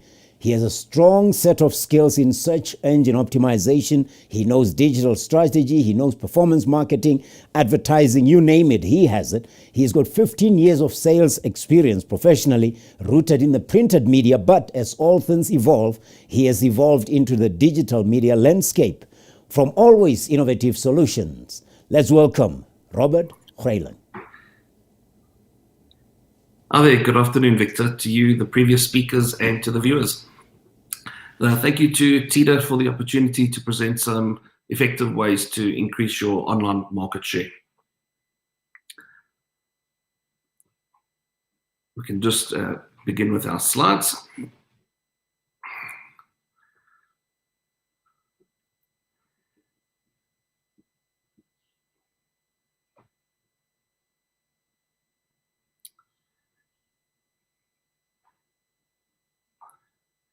So before sharing our post-COVID-19 market insights, it's important to understand where businesses currently find themselves. Businesses are faced with a resurgent third wave of COVID-19 in South Africa, once again, which is creating uncertainty, disrupting operating hours, people's movements, etc. Marketing has taken on a whole new meaning, and it focuses now more than ever before on return on investments. Google is a huge player. It's one of the places that people turn to on a daily basis. So let's talk about Google for a minute. We don't use the search term anymore. We just say Google it. That's because there's over 5.4 billion, with a B, Google searches per day. That's almost 227 million searches an hour. Google is the most popular search engine and controls 90% of the global search engine market. In South Africa, they dominate 95%.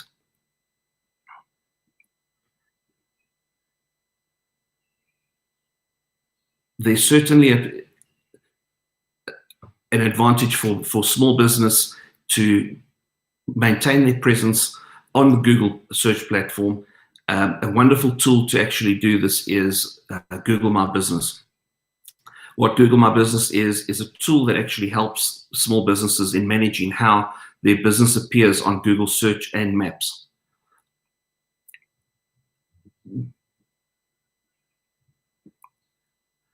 Google My Business elevates your business. It actually shows your customers that your business means business. It allows you to control your online presence, promote offers and specials, and most importantly, to be found. Directions to your business and contact details here are critical.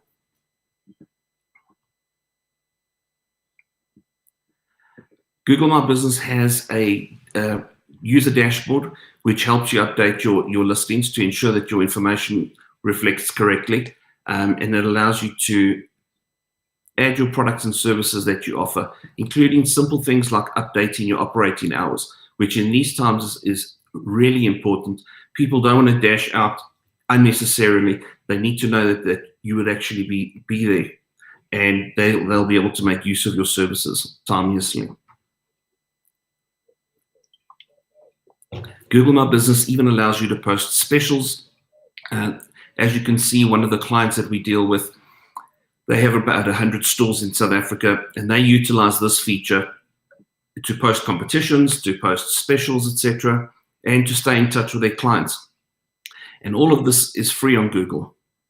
They also have the ability to upload videos, reply to reviews, etc. Google reviews are really important to understand and to climb on board with. As I mentioned, it allows you to communicate and respond with your customers, whether it's a positive or negative. Nobody wants to lose an existing client, so it's really important that one communicates with these customers out there. As illustrated here, the business on the left ignores reviews and does not engage or reply. The example on the right shows that businesses engaging, and these replies are actually presented publicly. Most importantly, they are actually developing a relationship with their customers.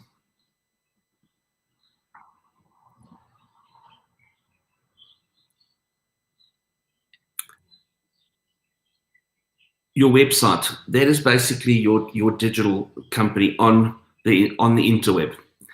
Most companies have a website. When the companies built their website, they generally have goals. The website, for example, was going to be their shop front for highlighting products and services.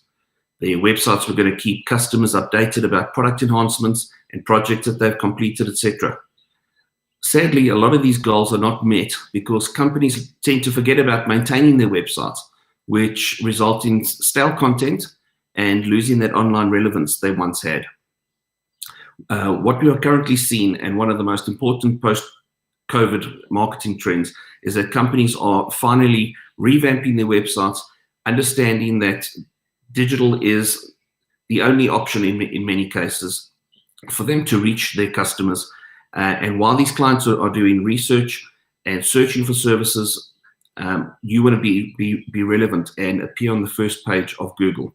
That matters now more than ever.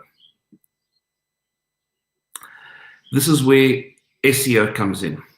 SEO is search engine optimization. What that basically is all the work that goes into your website to build relevance and trust so that it ranks on the first page of Google. 80% of major purchases start with online research, even though the purchase may end up being occurring in a physical store. The other important statistic to be cognizant of is that 75% of people never scroll past the first page of the search engines. The importance of SEO brings us to explain that businesses have discovered that online and remote selling can be as effective in person as if they choose to actually come into stores. Even in these times of COVID, SEO is still shaping marketing. Creating and maintaining a personalized approach to SEO allows a business to separate itself from its competition. So SEO and data-driven marketing messaging will allow businesses to build rapport and provide a competitive advantage.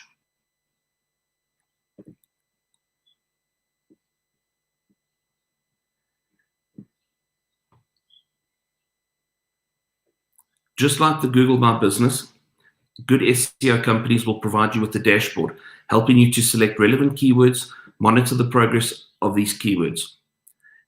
Your dashboard should be transparent and show you the work history. A good SEO strategy involves regular engagement with the agency or company that you're working with.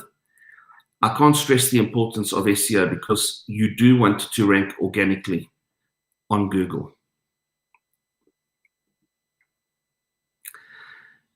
If you're looking for quicker, more instant results on a short-term basis, and you're hoping to get your name out there in a very quick way, Google offers another product called Google Ads. They are instant ads that afford small business measured exposure to Google search engine paid traffic. It's budget-based, and the key here is having a website with relevant content that Google will favor by including them in the search results. Here's an example of a client dashboard. It's very simple to follow in a dashboard style like this. The metrics are measurable so that you can track the performance. Your return on investment, most importantly, is measured by the leads or calls generated. And again, it's easy customer access. And in one simple view, you can quickly learn which elements are working and which ones aren't.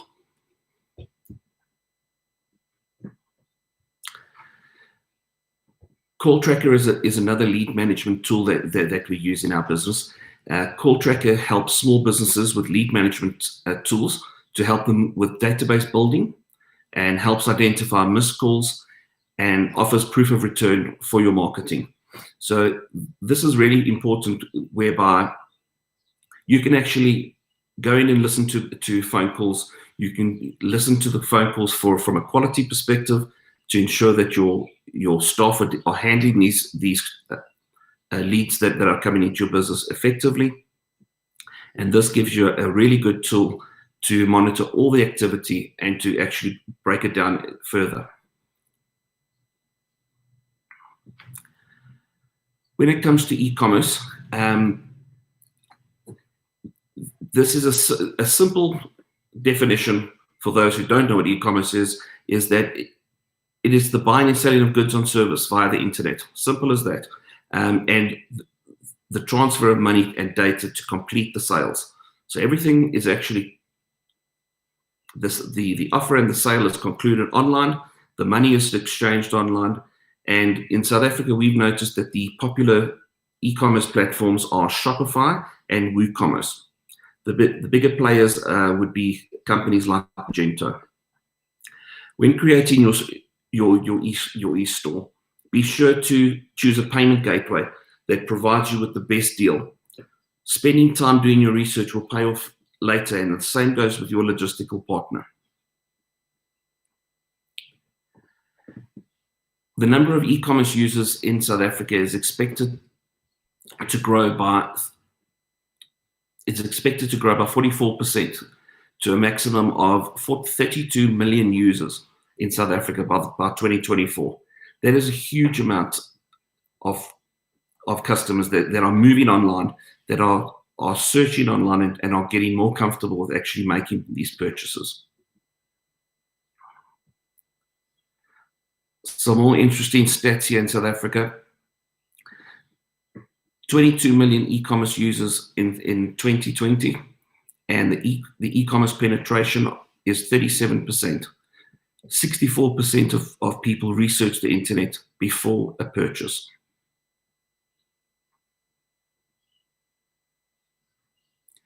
The South African e-commerce market is growing by 13% annually on average, reaching approximately $6 billion in 2024.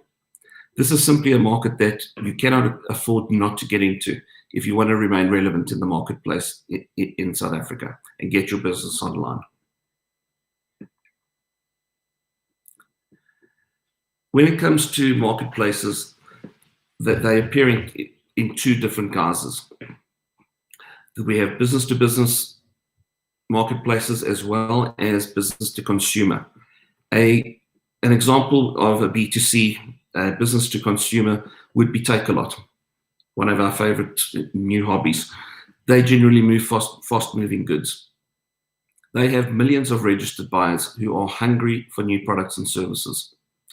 And a successful example of a B2B marketplace is Alibaba. These B2B buyers are more focused on ISO certification, large quantities, diversity status, standards, etc.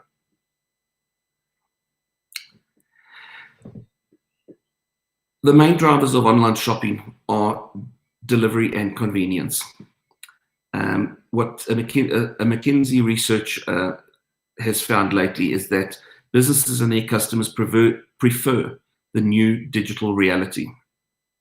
The world has moved on from the perception of e-commerce as the marketplace for small ticket items. People are now, especially on the B2B business marketplaces, they are much more open to buying bulk and large value purchases.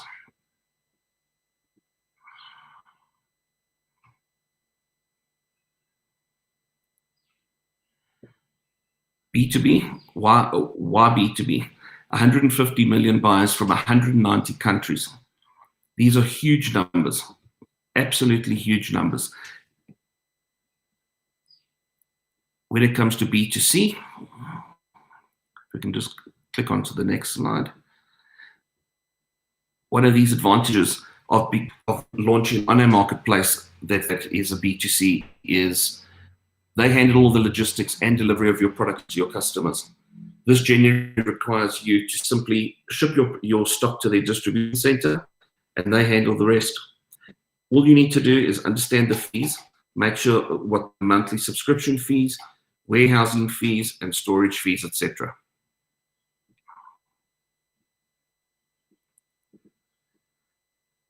The benefits of digital markets. The evolution of successful digital marketplaces are centered around improving the customer experience. These marketplaces give your business the benefit of the network effect. The research of your business improves simply because there are more eyes. Also, wider market access, scale, and transactional efficiency benefits your business and brand reputation. Digital marketplaces give especially small businesses the opportunity to piggyback on proven technology and service offerings, like a digital payment platform and the ability to track orders without investing in the technology.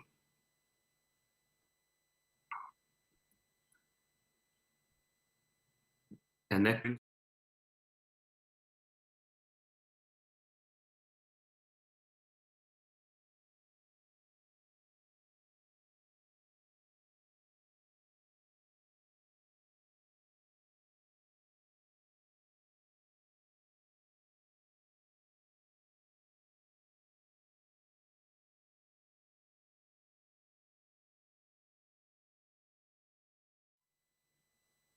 Very much, Robert Trailing from Always Innovative, for a very insightful presentation.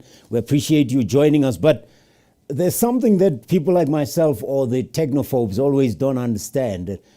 In terms of search engine optimization, Robert, on the company's website, for example, why does always this need to be maintained on an ongoing basis? You know, we think we've got the website going and that's it. Please explain to us why it needs to be maintained on an ongoing basis.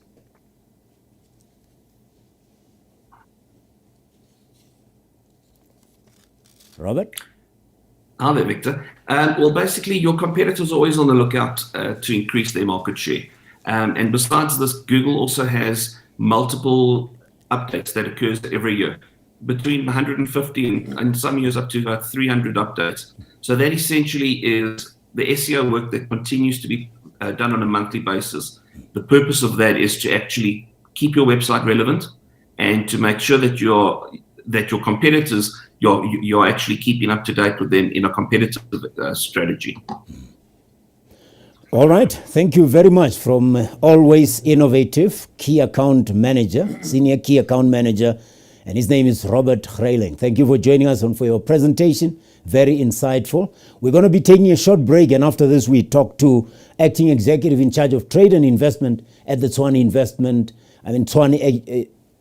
Enterprise Development Agency. We'd call it Teda. We're going to be back with you. His name is Floyd, and we'll be chatting to him to close the program.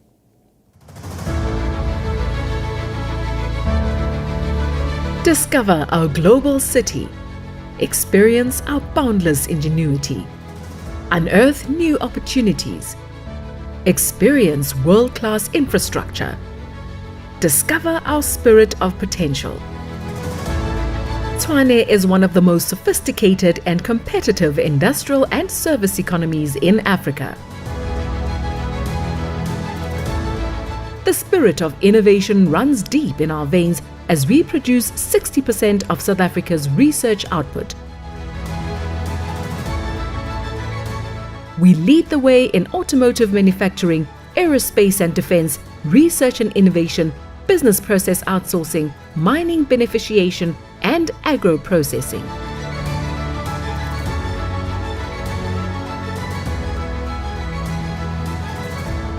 With many multinational and Johannesburg Stock Exchange listed companies having their domestic and global headquarters in Tshwane, investment opportunities abound.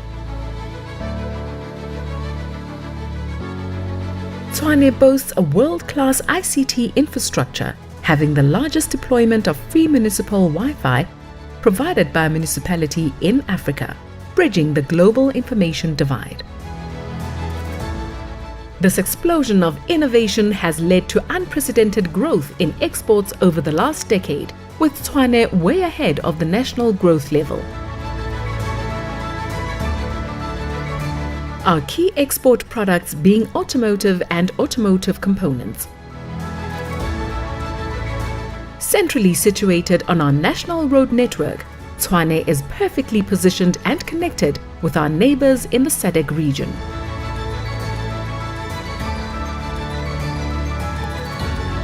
We are also home to over 130 embassies, making it easier for businesses from any country to feel right at home. So, if ingenuity, infrastructure and investment opportunity is what you are after, make Tshwane your destination of choice. Discover Tshwane.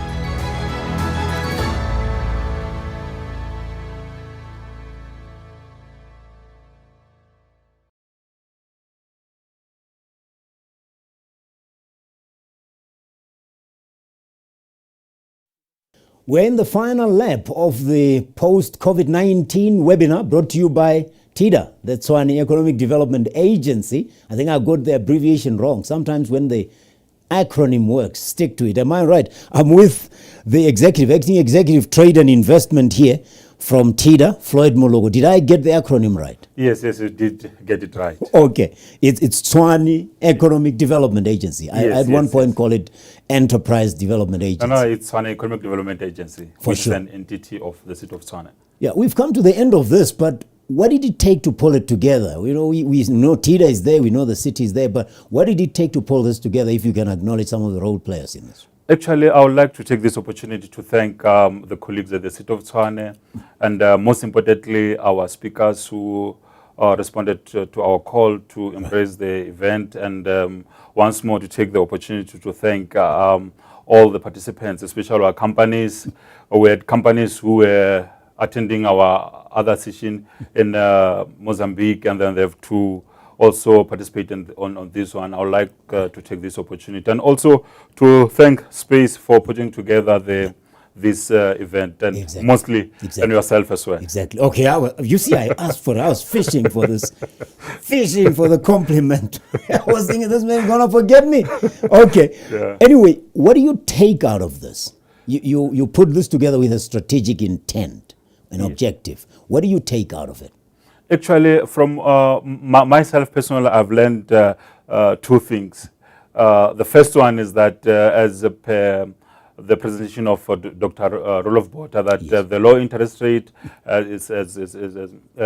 means more money in our pockets, and also what Andy has indicated, that marketing increases the profitability. And then if you put the two together, it results in the same thing, money in the pockets, and that which our companies are going to use to increase their business.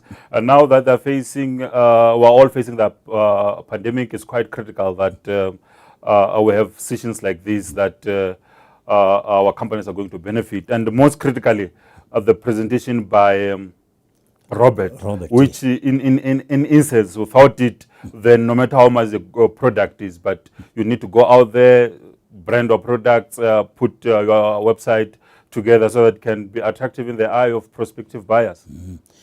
But you are an agency of the city of Tshwane, which means you render specific services as Teda, but also your trade and investment division.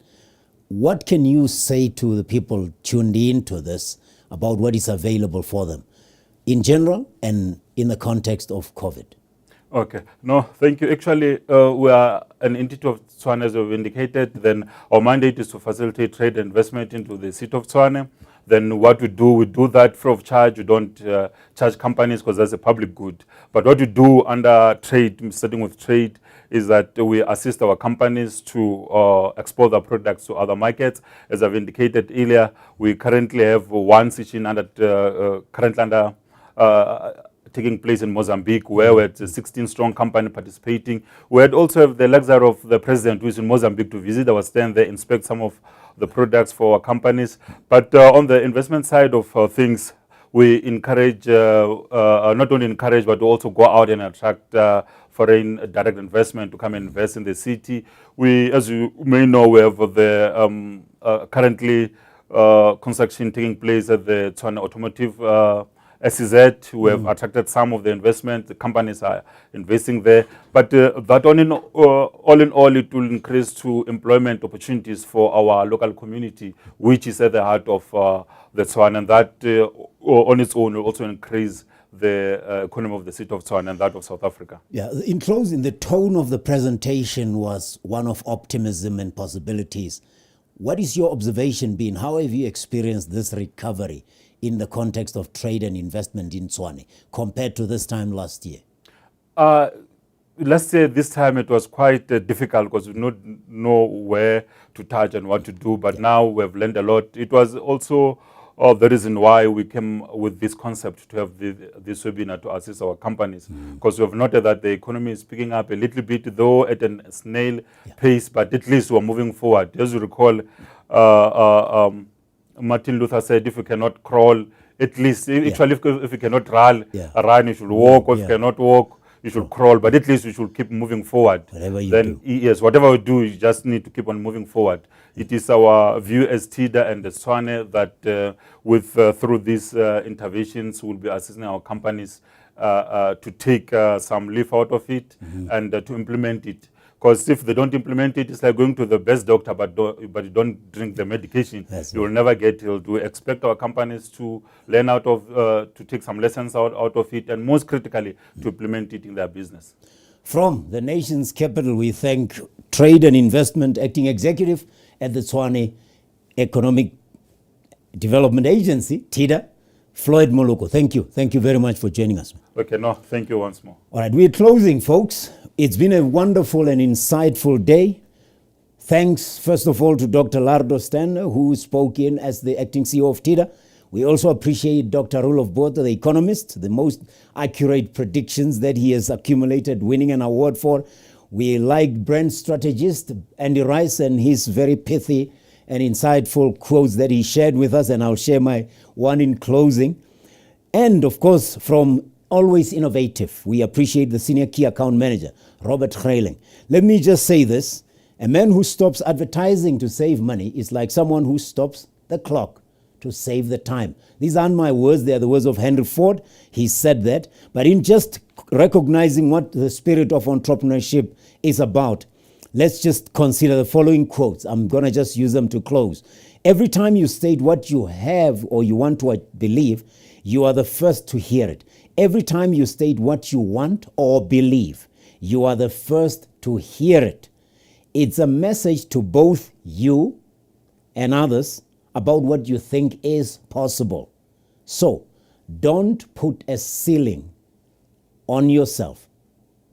Every time you state what you want or what you believe, you are the first to hear it.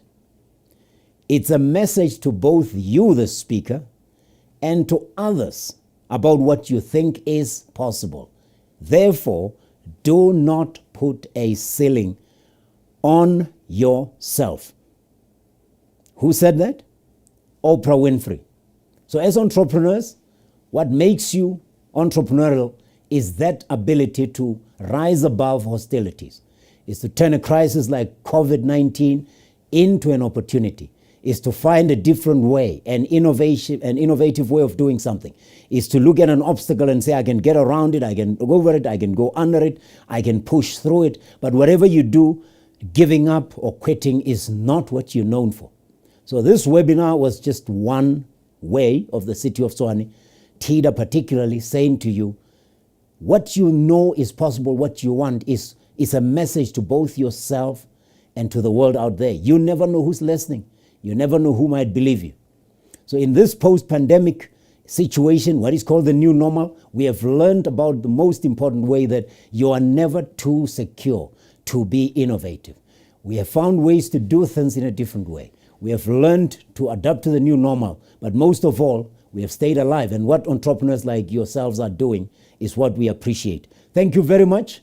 It's been a wonderful time being with you here, and I'm glad we've kept our time. We actually are ahead of time, which is a beautiful thing because there are many other Zoom and Teams and all kinds of online meetings that I'm sure you have to attend to. But it's Victor Homoesana signing off. Stay the course, keep the faith.